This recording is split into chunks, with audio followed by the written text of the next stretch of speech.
Halo semuanya, perkenalkan saya Rahel Mari Wisnu Pramudestiningrum.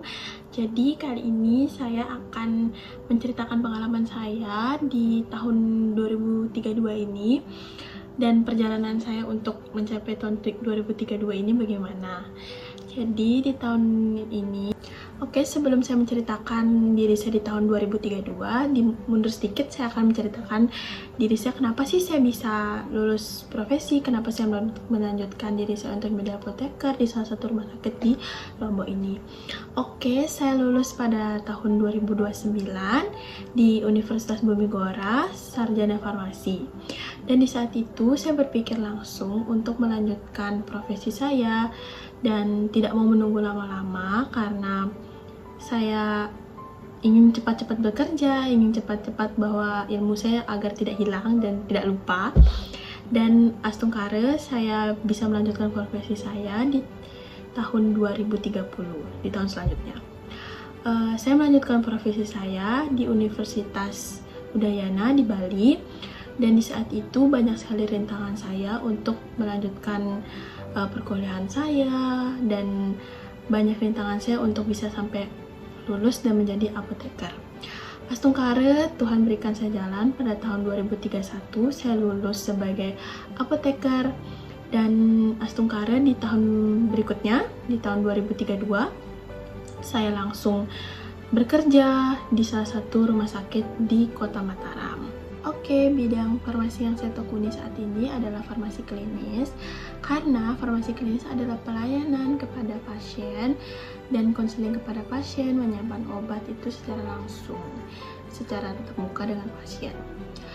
Saya merasa setelah saya menjadi farmasi klinis, saya senang dan saya gemar dengan saya bertemu dengan pasien secara langsung, bertanya kepada pasien apa yang dia keluhkan, apa yang dia rasakan, atau ada obat atau efek gejala yang mungkin tidak cocok dengan mereka, alergi mereka terutama, itu yang kita utamakan. Dan saya merasa bahwa dengan saya langsung bertanya kepada pasien, saya bisa menjadi lebih dekat dengan pasien, dengan tidak hanya saya membaca obat dari resep dokter, tapi dengan saya langsung bertanya kepada pasien, langsung berbicara, itu membuat saya merasa kayak saya bisa lebih mengerti apa keluhan pasien, apa yang pasien butuhkan, dan juga agar mereka bisa cepat sembuh dari penyakit mereka. Apa sih hal yang ingin saya tonjolkan kepada diri saya? Mungkin rasa percaya diri saya, rasa ingin tahu saya, dan rasa selalu ingin belajar pada diri saya harus tetap saya tonjolkan. Karena kenapa?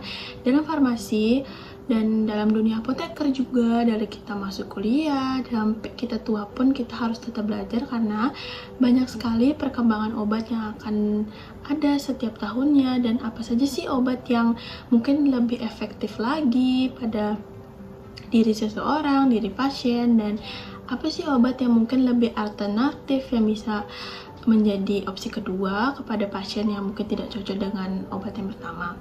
Terutama mungkin saya ingin menonjolkan pada diri saya untuk bisa lebih menyukai dunia pekerjaan saya sekarang ini, selalu bersyukur pada diri saya, dan selalu hal yang ingin saya tonjolkan juga adalah dalam pembuatan obat herbal, karena di sana saya merasa saya kurang percaya diri, dimana yang kita ketahui obat herbal itu adalah obat yang kita percaya dari dulu dan mudah ditemukan, pengolahan juga gampang, tapi kadang saya merasa bahwa saya kurang percaya diri dalam membuat obat herbal.